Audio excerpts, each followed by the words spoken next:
이곳은 시흥시를 대표하는 105 신도시입니다. 서울대병원 건립 예정과 송도를 잇는 대교 건설 계획, 그리고 근처 월곶 판교선 개통 예정 등으로 개발 호재를 이루었던 곳입니다. 그러나 중심 상권을 조금만 벗어나면 이렇게 상가 공실이 넘쳐납니다. 서울대학교 시흥 캠퍼스 주변 상가들은 몇 년째 공실로 임차인을 찾지 못하고 있습니다. 아파트 상가와 주변 상가에는 간판 대신 임대문이 딱지만 잔뜩 붙어 있습니다. 서울대병원 건립얘기가 나온 지는 벌써 10년이 넘어갑니다. 2009년 시흥시와 서울대가 국제 캠퍼스 및 의료 클러스터 조성을 목표로 양해각서를 체결하면서 시흥 캠퍼스에 서울대병원이 건립될 예정이었습니다. 총 800병상 규모의 대형 프로젝트로 최초 2018년 개원이 목표였으나 계속해서 미뤄져 지금은 사업비 부족의 문제점을 드러내고 착공조차 되고 있지 않습니다. 2027년 완공을 목표로 올해 초 시공사 선정에 들어갔었지만 참여한 시공사가 단 한 곳도 없어 다시 사업비 증액을 기재부와 협의해야 했습니다.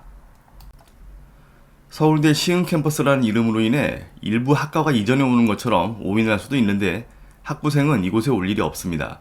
이곳은 교육 및 의료 복합용지로 인가돼 학부 대학원 전공을 개설하거나 수업할 수 없으며 교육활동을 위해서는 학교 용지로 다시 인가를 받아야 합니다. 과거 일부 학과 이전을 논의했지만 학생들이 반대하며 총장실을 점거하는 농성을 벌이기도 했었습니다.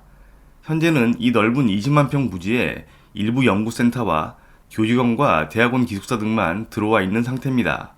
그러니 주변 상가들도 임대가 되질 않아 공실로 썰렁할 수밖에 없습니다. 주변 상권은 계속해서 악화되어 가고 있고 분양을 받은 사람들은 대출이자만 내면서 버티고 있는 상황입니다. 이곳은 서울대 부지 아래쪽에 있는 업무지구로 지식산업센터가 건설되고 있는 현장입니다. 현재 6곳이 준공되었고 3곳이 착공 중에 있습니다. 준공이 완료된 지식산업센터 1, 2층 상가들도 이렇게 공실이 넘쳐납니다. 신도시에 지식산업센터를 건립하는 목적은 충분히 이해하지만 이 작은 도시에 이렇게나 많은 지식산업센터가 필요한지는 모르겠습니다. 이곳을 최초 도시지원시설 용지로 계획할 게 아니라 주거용지로 계획해 아파트나 단독주택으로 조성했었으면 더 좋지 않았을까 하는 생각입니다. 물론 법적 비율에 맞게 토지 이용 계획을 수립하겠지만 일단은 배우 세대를 더 늘려놓는 게 미래적인 관점에서는 더 좋지 않나 싶습니다. 기능적 측면에서도 도시지원시설 용지는 지역의 자족성 강화를 목적으로 하고는 있지만 현재는 도시형 공장 등으로 업종이 제한적으로 허용되고 있어 제기능 수행에 한계가 드러나고 있습니다. 더구나 과잉 공급으로 인한 미분양과 공실 문제가 사회적 문제로 대두되고 있기도 합니다. 105 신도시는 다른 신도시와 다르게 정부가 주도하지 않고 시흥시 자체적으로 기획해 만들어낸 신도시입니다. 과거 폭발물 시험을 위해 국내 모 기업이 바다를 매립한 지역으로 가장 낙후되고 폭발 소음으로 인해 민원 발생 과다 지역이었으나 시흥시가 사들여 지금의 계획적인 쾌적한 도시로 만들어냈습니다. 2015년 7월 입주를 시작으로 2019년 입주가 마무리되었고 계획 인구는 5만 6천 명으로 현재는 7만 명 정도가 거주하고 있습니다. 주거 현황은 아파트 17개 단지에 2만 1,500여 세대가 공급되었고 오피스텔은 각 22개 동에 4,700여 세대가 공급되었습니다. 아비뉴 프랑이 있는 중앙상권이 가장 핵심 상권이라고 할 수 있으며 이곳에 롯데마트, CGV, 메가박스 등이 자리하고 있고 중심부 위쪽에 신세계 아울렛도 들어서 있습니다. 서울과 수도권으로 향하는 도로 문제는 괜찮은 편이지만 105 내부에는 전철 노선이 없는 게 흠입니다. 이곳은 불과 2, 3년 전까지만 해도 신축 아파트가 대거 들어서고 서울대병원 등 여러 개발 호재로 시흥시 집값 상승을 주도했었습니다. 이러한 영향으로 시흥은 지난 2021년 전국 집값 상승률 2위 자리를 차지하기도 했습니다. 그러나 부동산 경기 침체와 개발 지연 등의 여파로 집값 하락세를 면치 못하고 있습니다. 호반 서밋플레이스 전용 84제곱미터는 최근 8월 거래에서 최고가 6억 7천과 최저가 5억 8천에 거래되었으며 지난 2021년에는 최고가 10억을 기록하기도 했었습니다. 현재 6억 2천에서 7억대까지 많은 매물이 나와 있습니다. 105시 해결해야 하는 문제들은 서울대병원 착공 연기 외에도 또 있습니다. 송도와 백옷을 연결하는 백옷대교 건설이 기약 없이 미뤄지고 있는 상황입니다. 당초 2021년 착공에 들어가 2025년 개통이 예정이었으나 송도 갯벌 훼손을 우려한 한강유역환경청에서 사업 전면 재검토를 통보했고, 시흥시는 국민권익위 소속 행정심판위원회에 통보 처분을 취소해달라는 행정심판을 청구했으나 기각됐습니다. 이에 시흥시는 법원에 소송을 제기한 상태입니다. 또 다른 문제거리는 백옷의 미래를 가를 수 있는 중대한 사건으로 한전이 추진 중인 백옷 중앙을 가로지르는 지중 고압선로 매설 문제입니다. 송도의 전력난 문제를 해소하기 위해 시흥 변전소와 송도 변전소 7.2km를 연결하는 사업입니다. 2026년 완공 예정을 목표로 지중 30m 깊이의 3만 볼트 이상의 송전선로를 구축할 예정이었습니다.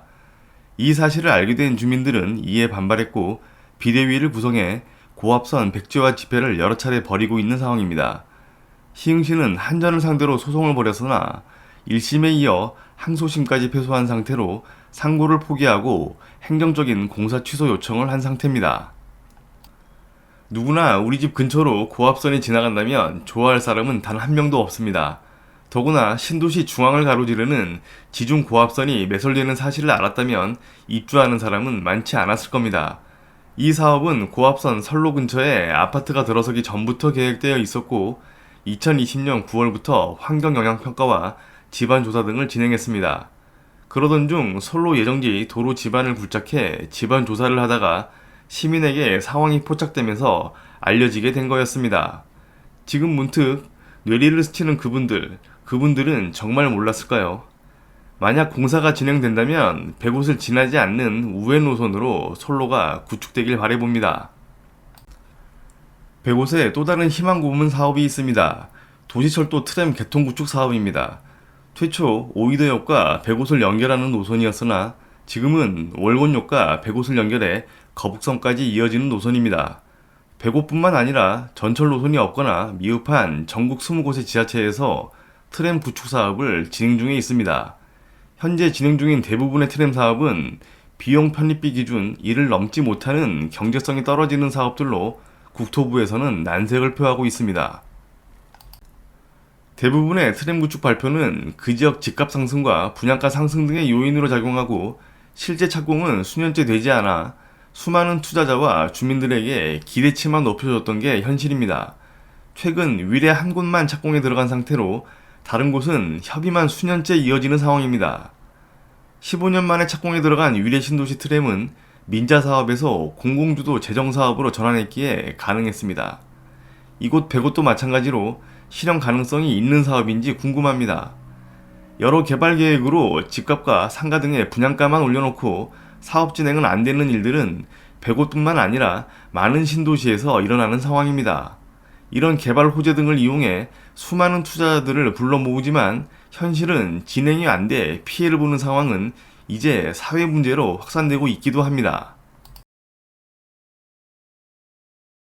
백옷은 바다와 접해 있는 자연 환경에 신축 아파트들로 이루어져 있는 살기 좋은 신도시임에는 틀림없습니다.